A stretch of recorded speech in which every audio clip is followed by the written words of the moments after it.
Bill from the dev team here, and we now have the ability to do split testing in workflows. Now, of course, we have split testing in emails, you have split testing in the funnels. Now you have split testing in the workflows themselves. So how it works, you're gonna hit the plus here, sort of like an if-else condition. We have now split, and so you can choose the paths.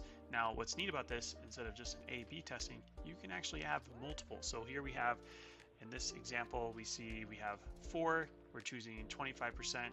Now we could say this one could be 30 and this one could be 20.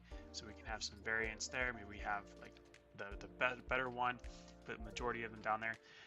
So we have, the first SMS, second SMS, maybe the third path is an email, or the fourth path being a voicemail. You do have stats view here, so you can actually be able to compare and see which ones are performing the best.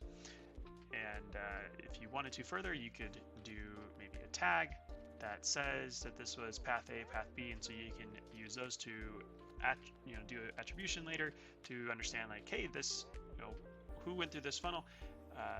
Majority of our sales are coming from path A or path B or path C, and so that is going to be how you can really dial in your marketing to refine your business to the best that it can be.